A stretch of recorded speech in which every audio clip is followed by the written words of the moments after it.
Quien dice que la doctrina social de la Iglesia es el tesoro mejor escondido de la Iglesia Católica.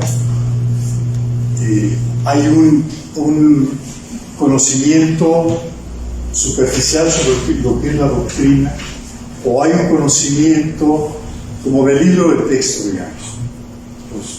Los que conocen el compendio así de gordo, empieza uno a leer y sirve de somnífero, pero no significa que los conceptos que están en este libro y en todos los demás sean aburridos, sino que pasar de la teoría a la práctica en la doctrina social de la Iglesia es algo sumamente complicado, porque estamos partiendo de conceptos de teología y de filosofía y los tenemos que llevar a la práctica de todos los días. Porque la doctrina social de la Iglesia no es otra cosa más que, vamos a decir así, la traducción de la doctrina de la Iglesia, la traducción de las enseñanzas de la Iglesia a la vida social. En cualquier cosa que hagamos, Dios nos crea y nos pone en un momento histórico y en un lugar geográfico y en unas condiciones únicas. Nadie más en la historia de la humanidad tiene la misma misión que tenemos nosotros. Como profesionales utilizamos todos los medios que tenemos a nuestra disposición para buscar que la empresa cumpla con su misión, que cumpla con su visión, que sea coherente a través de los valores, que tenga una estrategia adecuada. Bueno, la doctrina social de la Iglesia, estas enseñanzas de la Iglesia aplicadas a la vida social, los mandamientos y todo lo que sabemos, cómo lo aplica a una circunstancia particular, es muy complicado, sobre todo porque son cambiantes, sobre todo porque es un mundo muy complejo. Ahora vamos un poco a eso. Entonces, la doctrina social de la Iglesia es un elemento fundamental para el cumplimiento de la misión que Dios nos dio a cada uno de nosotros como padres de familia, como profesionales, como ciudadanos, etcétera, etcétera.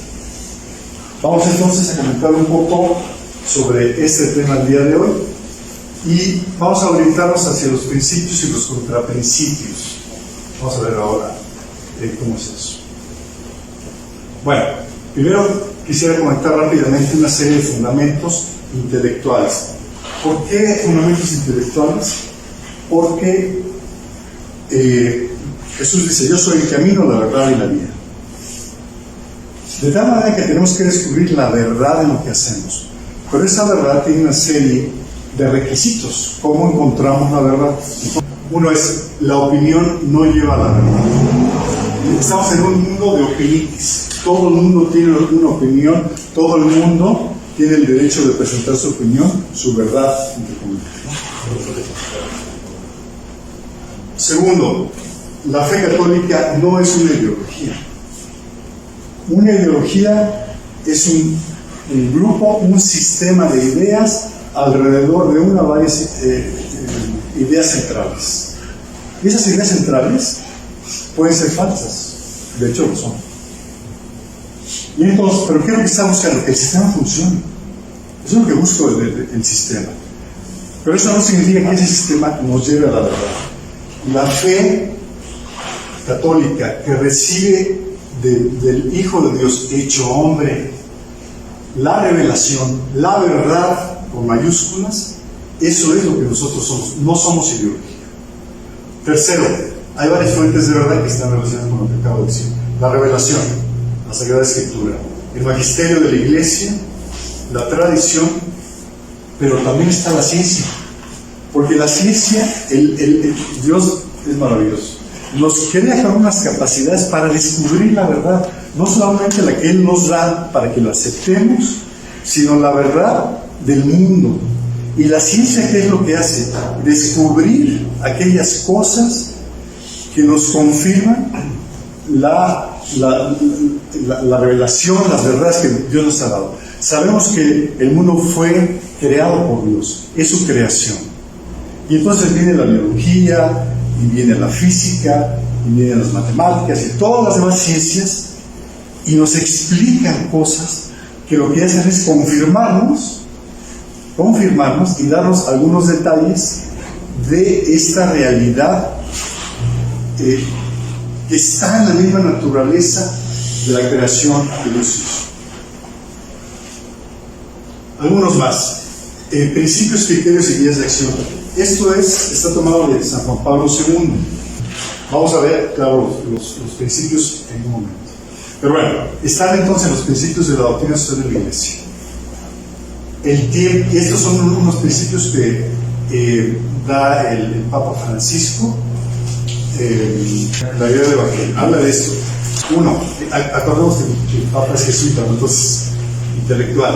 El tiempo es superior al espacio. ¿A qué se refiere el Papa aquí? Que lo que estamos viviendo, el momento que estamos viviendo, nos enfocamos a ese momento y podemos perder la perspectiva. Es esto que le sucedió ayer al tío Enrique y que tenemos toda la esperanza de que esté con Dios. Es el momento crucial de toda su vida. Cuando nosotros nos enfocamos al día de hoy, nos perdemos, se nos olvida, perdemos la brújula. Entonces, el tiempo superior al espacio es la eternidad, siempre referencia a todo, absolutamente a todo. La unidad prevalece sobre el conflicto. La unidad viene de Dios, Dios trino, una familia. Unidad perfecta. La Iglesia tiene la obligación, tenemos la obligación de tratar de tener ese mismo nivel de unidad que tiene Dios. Pero el conflicto proviene del maligno. ¿Quién rompe el orden? El diablo. Entonces, el conflicto va en contra de la voluntad de Dios. La realidad es más importante que la idea. Este parece el tema de la opinión, ¿no? El todo superior a la parte. Cuando intentemos hablar del bien común, algunas veces el bien individual se tiene que restringir por el bien común. Estamos en una época de individualismo y lo que hay hoy es exactamente lo contrario. Por mi bien individual no me importa que se dañe el bien común. El bien común significa el bien de todos, de cualquier comunidad de la que estamos hablando. ¿Y por qué? Como este le llaman el círculo dorado, no sé si hay alguien de Simon Sinek. Es ¿qué hacemos? Claro, lo dirige a la empresa, ¿no? ¿Qué hacemos? ¿Cómo lo hacemos? ¿Por qué lo hacemos? Y él lo que dice es que suele olvidársenos el por qué. O sea, hacemos las cosas, no siempre las hacemos de la mejor manera posible, pero muchas veces se nos olvida el porqué de las cosas. Y el porqué de las cosas, de cada cosa que hacemos los católicos, es la voluntad de Dios, la eternidad, el estar haciendo lo que debo de hacer conforme a lo que Dios me pide. Pero eso que me pide no es una cosa así rara que tiene que venir un ángel. No, sino que está la voluntad de Dios expresa a través de mis propias circunstancias. Bueno, ¿qué es la doctrina social de la Iglesia? Es un conjunto de principios relativos a la realidad social, política y económica, basados en el Evangelio y en el magisterio de la Iglesia. Principios. ¿Qué es un principio? Un principio es una base, un principio es un cimiento, un principio es un inicio. Es decir, todo lo que hagamos tiene que estar basado en un principio, porque si no estamos empezando en la mitad, o estamos pensando de algo que es falso. Pero la doctrina social de la Iglesia se refiere a las realidades sociales, políticas y económicas. Y nosotros como laicos es lo que nos toca vivir todos los días. Hace, ¿cuántos meses? Como 6 meses, ¿no? Las elecciones. ¿Qué nos tocó? Ser ciudadanos en un momento particular, que somos ciudadanos todo el tiempo, ¿no? Entonces, eso es lo que nos toca. El Papa Juan Pablo II dice que el lograr la civilización del amor depende de los laicos.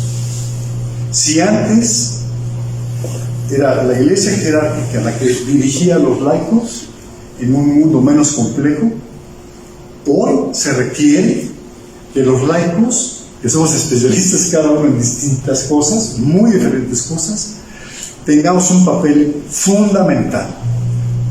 Porque el estar sentados, ¿no?, escuchando lo que nos dice la jerarquía, esperando a que nos digan qué hacer, eso no funciona. Es como en la empresa, estar sentado en el escritorio esperando a que me digan qué tengo que hacer. Entonces, fundamental, porque somos los responsables de transformar, dice el Papa Juan Pablo II, de trastocar los principios, los criterios, las formas de ser, la cultura del mundo que no es católico. Trastocar, dice el Papa, es una palabra súper dura. Tomar todo esto y tirarlo a la basura y poner lo cristiano ahí en medio. Eso es lo que nos toca, y nos toca en nuestra vida de todos los días. Estoy generando bien común o mal común. Y si yo manejo mal y causo accidentes o tengo accidentes, estoy causando mal común, estoy dañando a la sociedad. Entonces, cada acción que hacemos nosotros, donde vivimos, que es este mundo, tiene un impacto hacia los demás y hacia el mundo. Surge de la fe, pero está abierto a las ciencias que le proporcionan competencia, concreción y actualidad. Es doctrina. Son estas enseñanzas de la Iglesia aplicadas a la circunstancia particular que estamos viviendo en un país, en una empresa, en una ciudad o en el mundo. El magisterio promulga la enseñanza social como doctrina de la Iglesia que exige la aceptación y adhesión de los fieles. La realidad es que la doctrina social de la Iglesia nace oficialmente en 1891, con la primera encíclica, vamos a ver ahora, Rerum Novarum, del Papa León XIII. Con una preocupación tremenda del Papa, si nos vamos a esa época, donde los obreros, los empleados, eran tratados terriblemente. Había una tremenda explotación. Les pongo un ejemplo rápido. Por ahí de 1870 estaban en Inglaterra generando una nueva ley para reducir la jornada de los niños a 12 horas. Bueno, una tremenda explotación. Entonces el Papa dice, a ver, esto no es amor, ¿verdad? O sea, amor, unidad, respeto a la dignidad del ser humano, explotación, ambición, etc. Y pertenece a la teología moral, es decir, a lo que hacemos los seres humanos. Lo que hacemos es bueno o es malo, es verdadero o es falso. Bueno, aquí va dirigida a los fieles laicos. Juan Pablo II fue enfático. La labor nuestra, si no la hacemos, no vamos a transformar a este mundo. Justicia y caridad. Dos elementos indispensables.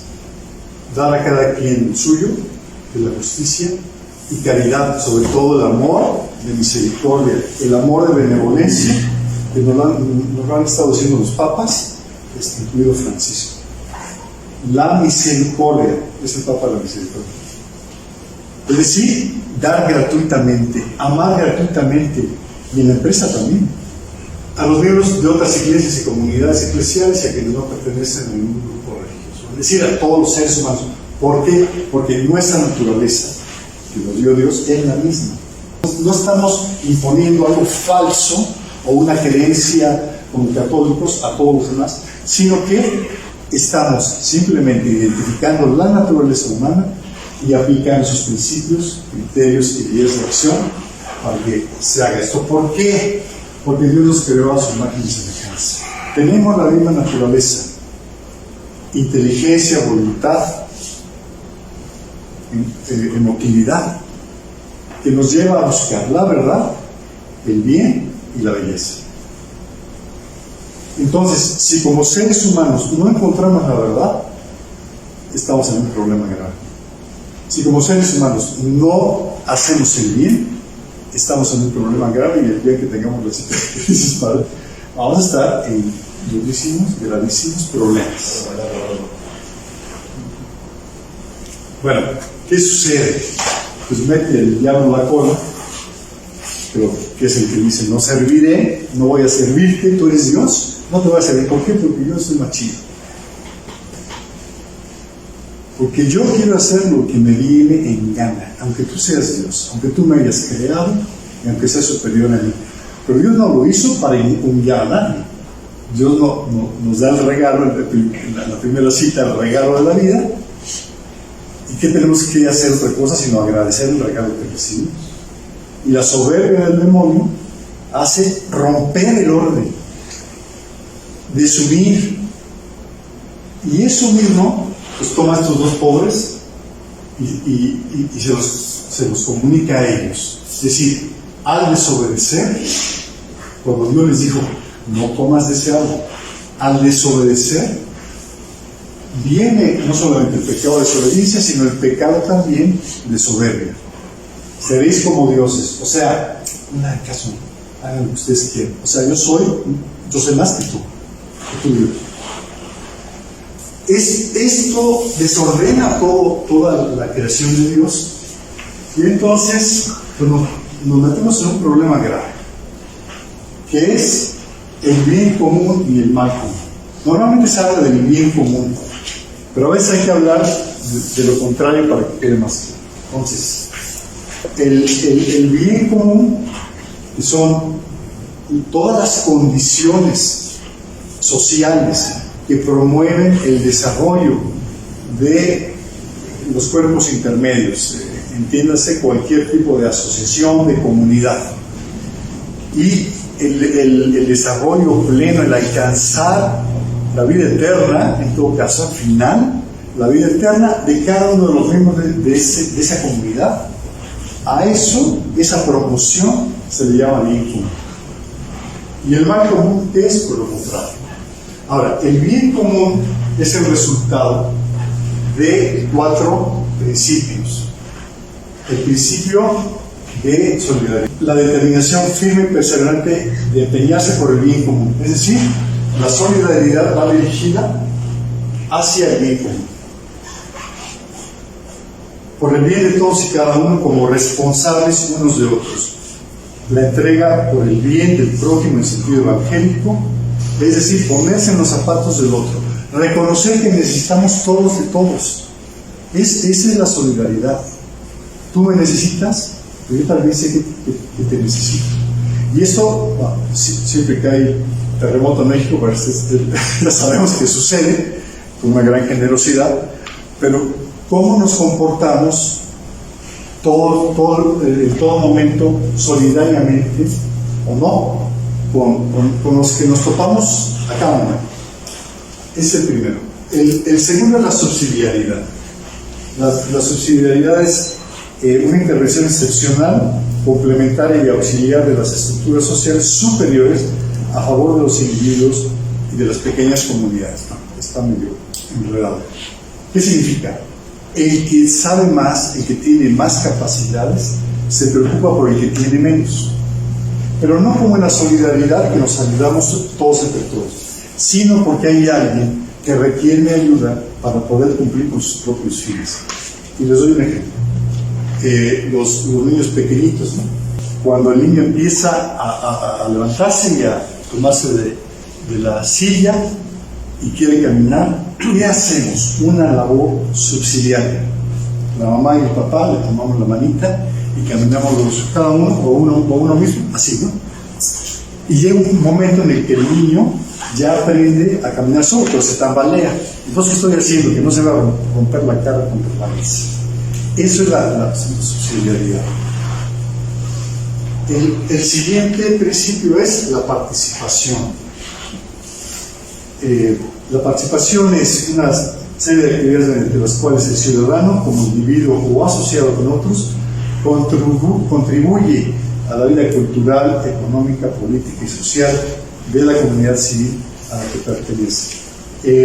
Es un deber que todos han de cumplir conscientemente, en modo responsable y con vistas al bien común también. Es decir, hay que ser responsables. La responsabilidad cívica del ciudadano como verdadero actor de la vida social y política. Comenté las elecciones. Casi uno de cada 2 mexicanos no participó. Y yo le voy a preguntar, a quien no haya participado, le voy a preguntar, oye, ¿hubo elecciones? ¿Tú eres ciudadano de México? Sí. ¿Qué pasó? Es una obligación participar. Y el último principio es el destino universal de los bienes. Ese principio me gusta mucho, porque es el principio donde Dios al crear el mundo pone a Adán y Eva como representantes de todos nosotros al mando del mundo, hinchidos y multiplicados, ¿no? Dominen a las fieras, a las aves, de todo lo que dice Génesis. O sea, nos pone como jefes de su creación, no es nuestra, es suya, y nos pone a cargo de esa creación. Pero este a cargo es un estar a cargo como administradores. No somos dueños de la creación. No habría que preguntar a los que les tocan huracanes o incendios, etcétera, algo. Que si fuéramos nosotros nos diríamos, apaga y se apaga. Y esto incluye a todos los hombres de todas las regiones del mundo, de todas las épocas, de las que ya pasaron y de las que no han pasado. Es decir, los hombres del futuro, dentro de 100 años, van a recibir un mundo de menor calidad, esperemos que no, que lo arreglemos, de menor calidad al que recibimos nosotros. Ese es el destino universal. Por lo tanto, es un mundo para todos. La propiedad privada, que es parte de ese principio, debe estar sometida a este principio de destino universal de los bienes. Dicho de otra manera, es de todos. Es de todos. Vamos a hablar mal como en la misma mesa, pero después de marrazos, ¿no? ¿Cuáles son estos contraprincipios? El egoísmo, que va en contra de la solidaridad. O sea, no me importas tú, me importo yo nada. El asistencialismo contra la subsidiariedad. Porque el asistencialismo lo que hace es hacer menores de edades adultos. Cuando estaba yo en Sudamérica, me tocó una vez en Argentina, en las noticias, un tipo que le rompió el parabrisas a un taxista. Hagan de cuenta que estaba, bueno, se parece a Paseo de la Reforma en México, y estaban estos haciendo ahí un desastre, y el taxista, pues que tenía prisa porque necesitaba clientes o para ir un cliente ahí, le empieza a tocar el claxon, y este tipo agarra, pum, le rompe con un bat, no sé qué cosa, le rompe el parabrisas. Bueno, junto a esa foto hay una foto con el presidente Kirchner del mismo tipo que acaba de romper el parabrisas. Un inútil, un tipo que era premiado por ser un zángano. Entonces, familias allá que vivían, una familia de 3, papás y un hijo adolescente, que no trabajaban porque con el subsidio que le daba el gobierno argentino, le vivían mejor que si trabajara. Ese muchacho, ¿qué va a hacer cuando sea adulto? ¿Va a ser un buen hombre, un buen ciudadano, un buen cristiano? Por supuesto que no. La apatía, ¿no?, contra la participación. Hay muchos ejemplos de esto. Y el otro, la concentración de bienes contra el destino universal de los bienes. Y entonces esto es el mal común. Ahora, ¿a qué nos lleva el bien común? A estas condiciones en las que todos lo podemos desarrollar. Bueno, pues nada más y nada menos que a la confianza ante todos nosotros, a la unidad y a la paz.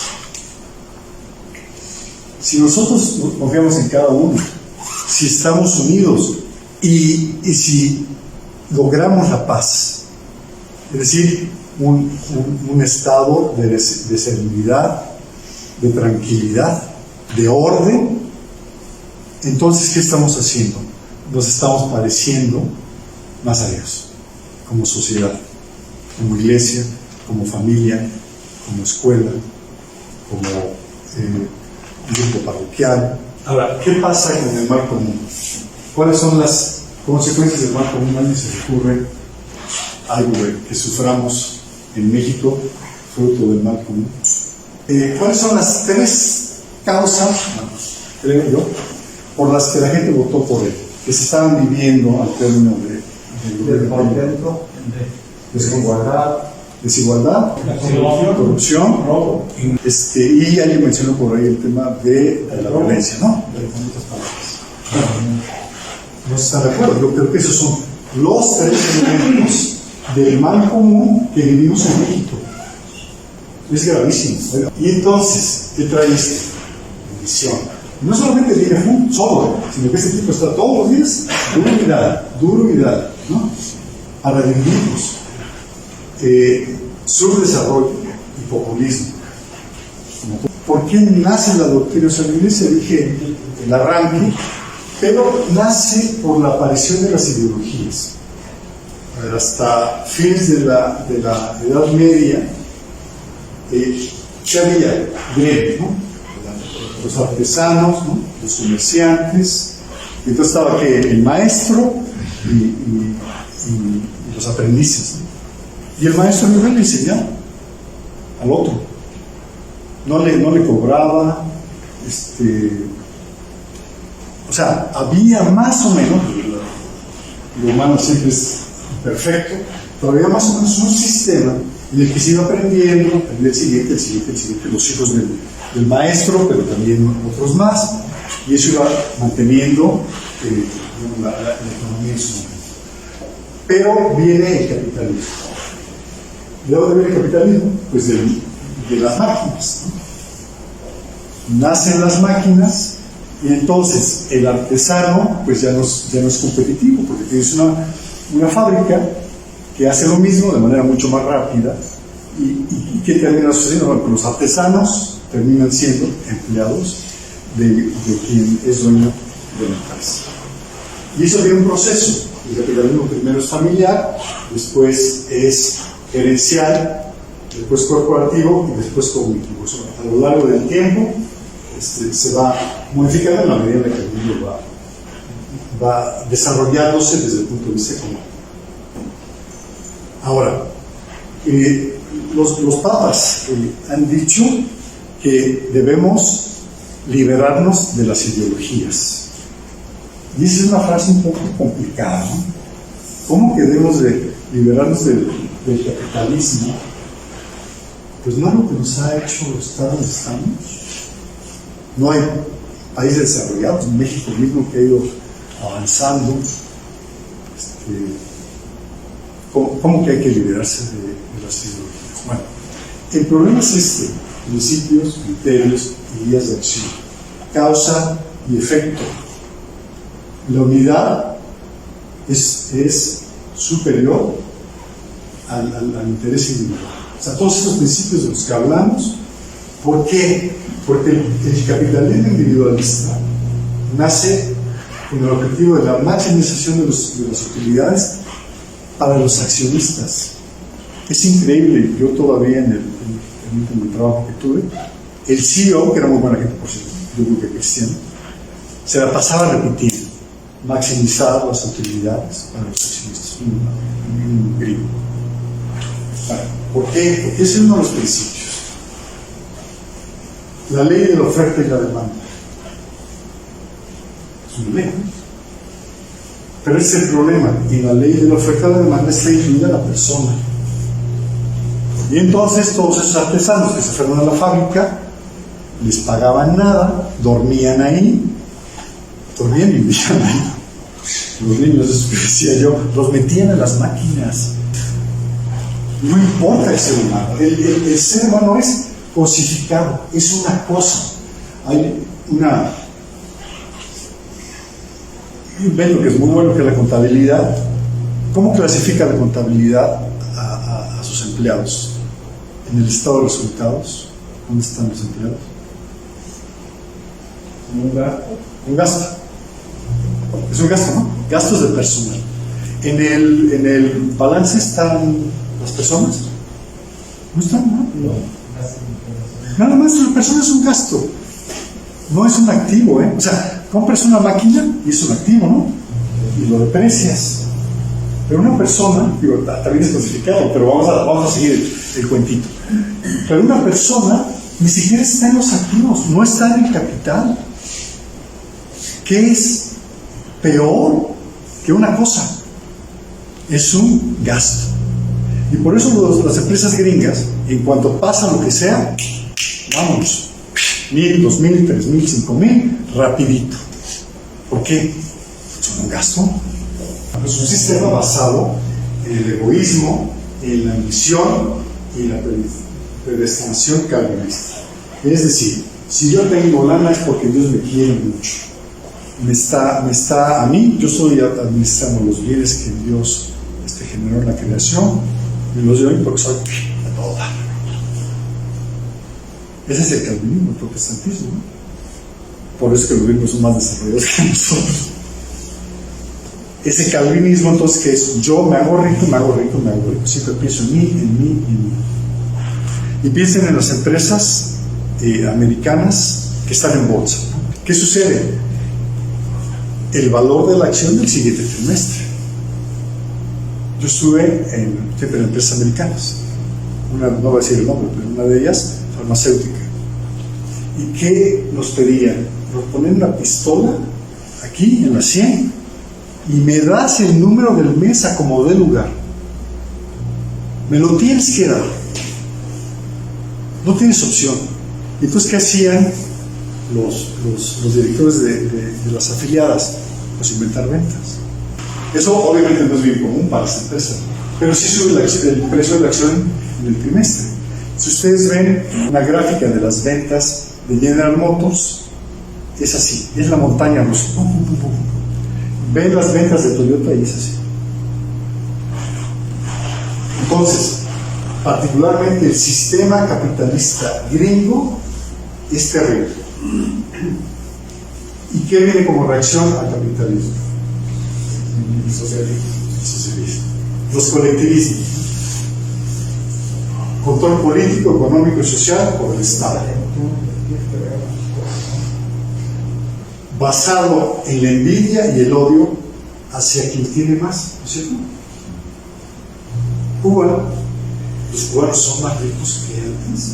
No estoy diciendo que la Cuba precastrista fuera bueno, pero está mejor, por supuesto que no. Entonces, es esto. El chiste es fregarte. ¿Y entonces qué pasa? La cosificación del ser humano. Entonces, 70s, 60s, 80s. Oye, ¿tú qué eres? ¿Capitalista o comunista? No, pues ninguna de las dos. Ambas son falsas. Ambas generan mal común. Ambas cosifican al ser humano. Entonces, las ideologías no llevan al bien común. No estoy diciendo que no haga cosas buenas también, por supuesto, pero no llevan al bien común. Y entonces, en el colectivo, pues tenemos esto. Y hoy tenemos un problema grave: los populismos latinoamericanos. Los de Venezuela, los de Nicaragua, los de Bolivia, los de México. Es un reinvento del marxismo del siglo pasado. Pero bueno, el diablo no se queda quieto, ¿no? Y entonces inventa otra cosa que se llama la ideología de género. Y entonces, en este mundo complejo que comentaba yo, tenemos todo esto de una o de otra manera. Eso es contra lo que estamos luchando. No es nada fácil.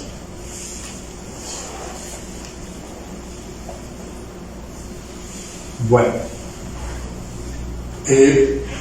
las encíclicas, aquí simplemente era para mostrarles algunas de las encíclicas que se han ido generando, porque la doctrina social de la Iglesia se va generando a partir de las encíclicas, como el ejemplo que di desde León XIII, justamente la Red Noam, con el tema de la cohesión social. ¿Cómo defendemos a los obreros? ¿Y cómo lo dijo, no es posible el socialismo, pero tampoco es posible el capitalismo. Él lo dice en este sitio.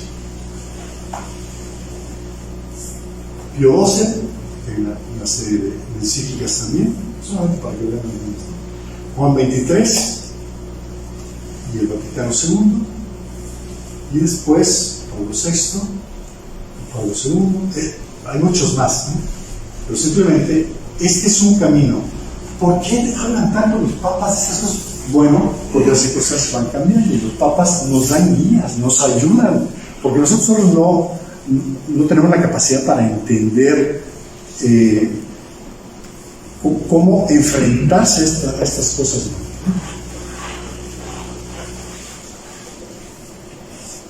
Vamos a hacer un análisis para ver cómo estamos, porque hablamos de bien común y hablamos de mal común, y hablamos de cómo las ideologías dan. ¿Cómo estamos en México? Vamos a empezar por el tema del catolicismo. Esta es una gráfica del catolicismo en México en 2010. 85% de los mexicanos católicos. Somos los que tienen mayor participación en el mercado por mucho. Pero el problema está en esto, que el porcentaje de católicos en 1950 era del 98% de los mexicanos. Y vean cómo va cayendo, y la línea punteada pues es la tendencia. Pero lo peor de todo es que esa tendencia ya cambió. Y hoy, en menos 77 y algo. Es decir, se nos están yendo nuestros hijos aquí, entre las manos, como el agua. Se nos están yendo los católicos mexicanos de una manera terrible. Pero lo primero es esto. Ahora, pues como sea, 78% es un montón, ¿no? Bueno, pero hay un problema. Y es que 9 de cada 10 católicos no es practicante.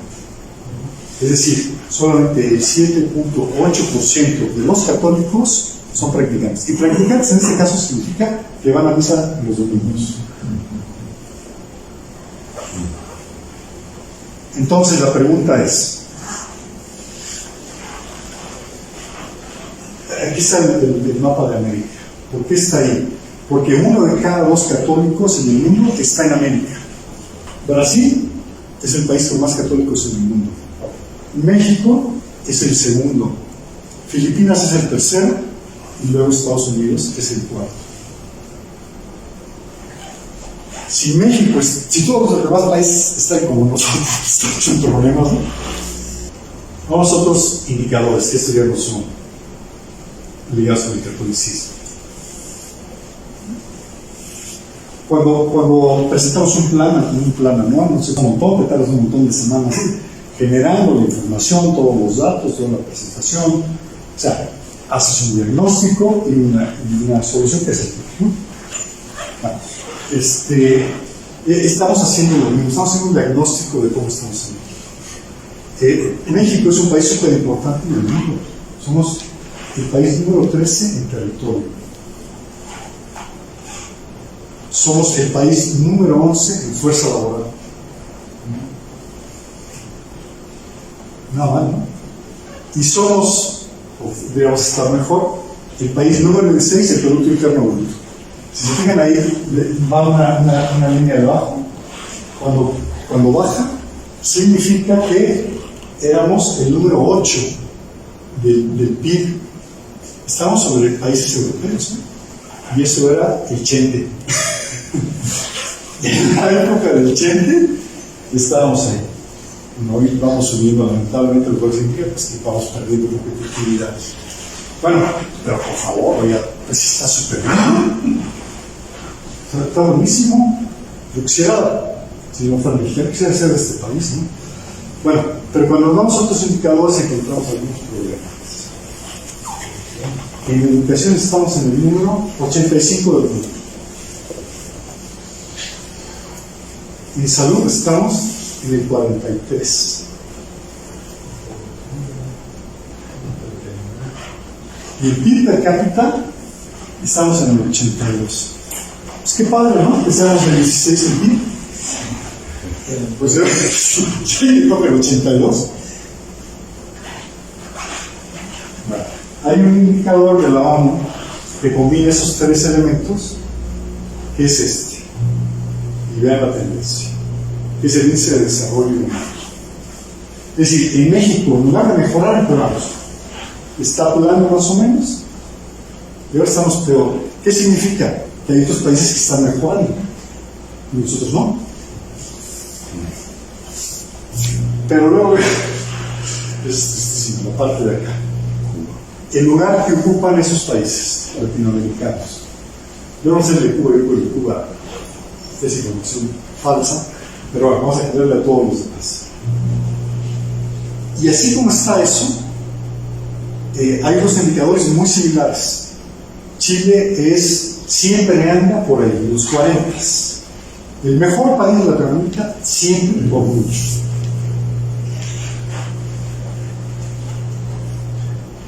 Ahora, voy a regresar luego a este tema. Este es otro índice que se llama el índice de confianza. Y vean cómo, en lugar de que vaya mejorando la confianza de los mexicanos, va empeorando. ¿Qué significa esa confianza?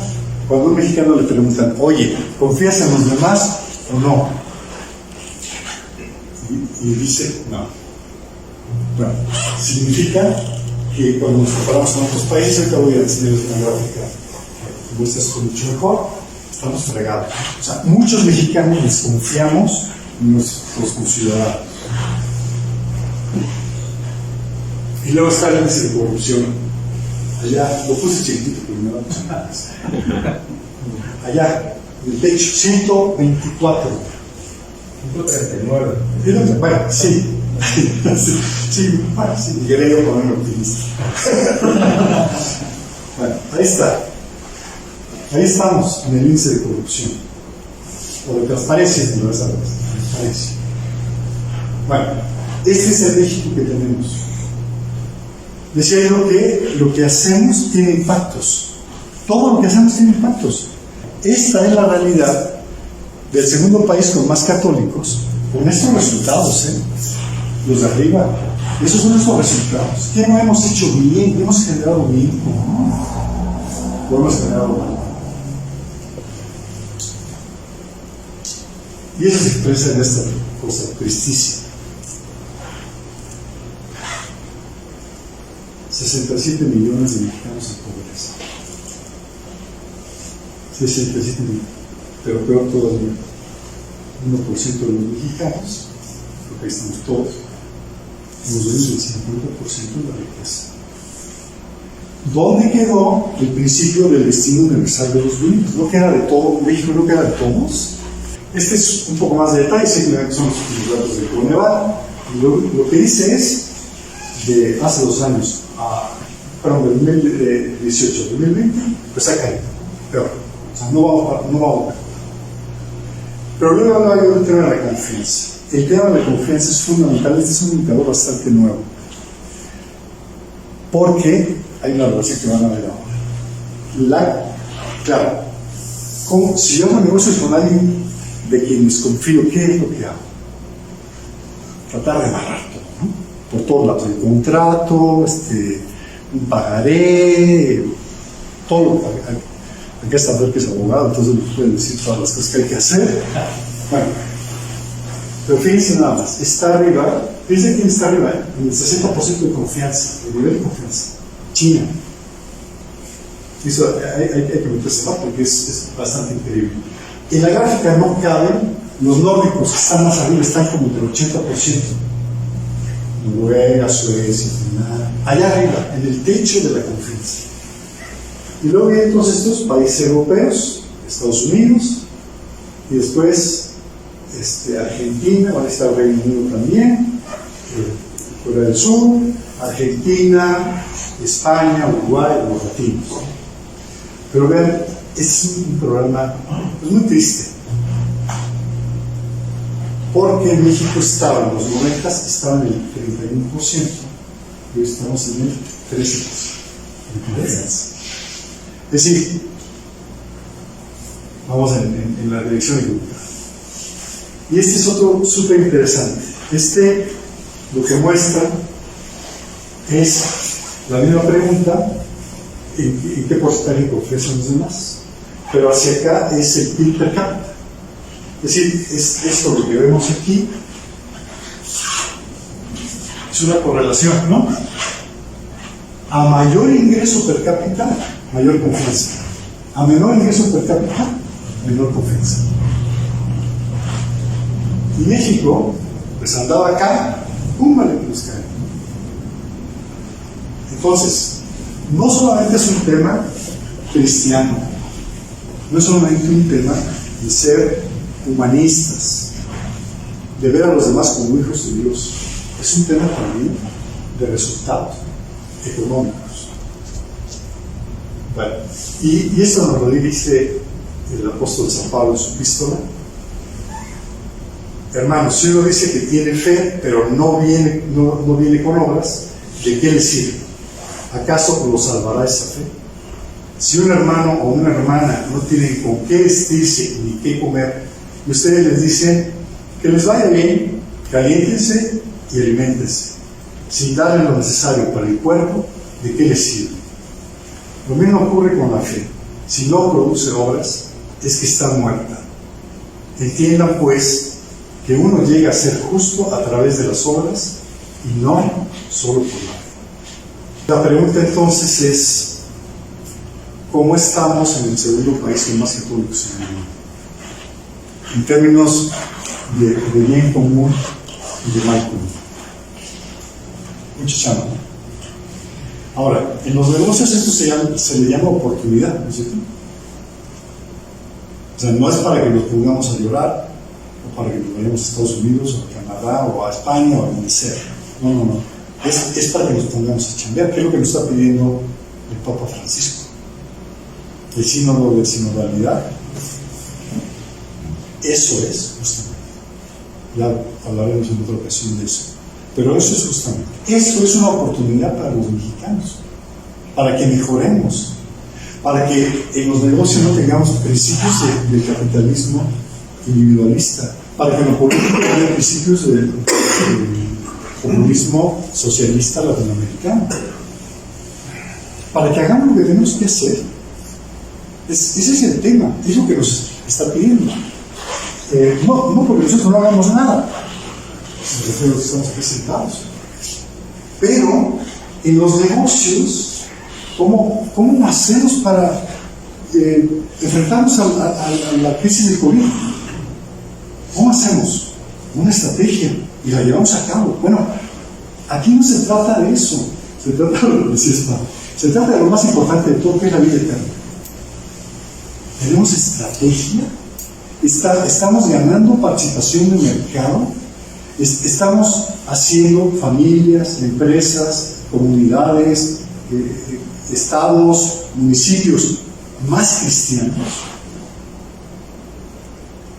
Pero lo importante aquí es qué tenemos que hacer. Eso es lo que importa, no lamentarnos, sino cuestionarnos qué es lo que podemos hacer. Y la solución viene de la doctrina social de la Iglesia. Porque ahí está, ahí nos dice qué tenemos que hacer. Claro, tenemos que traducir esos principios a criterios, que los criterios son normas de aplicación para emitir juicios. O sea, el principio decíamos, es ese fundamento, esa base que viene de la revelación. Los criterios son esas normas que están ligadas a esos principios y que llevan a una determinación de lo que es bueno y de lo que es malo, de lo que es verdad y de lo que es falso. Estamos bajando de algo que es teología y filosofía a normas más concretas, y de ahí lo llevamos a normas totalmente concretas de acción. Les voy a poner un ejemplo. Estos principios que comentamos tienen como el inicio y el fin. El inicio es el respeto a la dignidad humana, porque somos hijos de Dios, ¿no es cierto? Eso es lo primero de todo. Todos esos principios que hablamos, el bien común, todo está ligado a la dignidad humana, hay que respetar a como dé lugar la dignidad humana de todos. Y el otro extremo es el desarrollo humano integral, es decir, cómo esta persona la llevo a su máxima expresión, a la parábola de los talentos, al que recibió 5 y llegó con 10. Eso es lo que tenemos que lograr nosotros mismos y con los demás, nuestra esposa, nuestros hijos, nuestros colaboradores, nosotros mismos, todos con los que tenemos relación. Bueno, en la empresa, cuando se pone este principio de la dignidad humana, ¿a qué me lleva eso en términos de cómo trato a mis empleados? Ese respeto a la dignidad humana es un principio. De ahí me voy a un criterio. Y el criterio es que no puedo poner en condiciones inhumanas a un trabajador mío. Si yo tengo en condiciones inhumanas a un trabajador mío, es decir, si esas condiciones atentan contra su salud, integridad, incluso atentan contra la confianza que puede tener en Dios, porque si nosotros estamos dando un mal ejemplo, está pésimo. O sea, no estamos llevando gente al cielo, lo estamos empujando al infierno, ¿no? Y eso tiene que terminar en cosas totalmente concretas, que son estas acciones, que es el siguiente paso. Entonces ahí, por ejemplo, hay un criterio capitalista que es este que decíamos, pagar lo menos posible conforme al mercado, ¿no? Ese es el criterio capitalista. ¿Cuál es el criterio cristiano? Que nadie en la empresa gane menos de lo que necesita para tener una vida digna. Por ahí, uno de los clientes nos pasó una señora que se acaba de quedar viuda unos días antes, 10 días antes. Oye, ¿cómo le va a hacer? Pues no sé, se murió mi marido, pues mi ingreso se fue a menos de la mitad, tengo 4 hijos, ¿qué voy a hacer? El criterio capitalista del sueldo del mercado, del sueldo que está en el mercado, no funciona. No funciona. Tienes una mujer con 4 hijos que en 4 semanas se va a estar muriendo de hambre. Creo que estaba en el segundo turno, pero no me acuerdo. Entonces, no podemos funcionar en la práctica conforme a los principios y criterios y guías de acción del capitalismo individualista. Habrá que ser creativos, dice el Papa Benedicto, hay que ser creativos para fomentar el vínculo. O sea, no estoy diciendo que sea fácil la solución, no se trata de por decir una cosa, le duplicas el sueldo a ella y todos los demás que van a decir.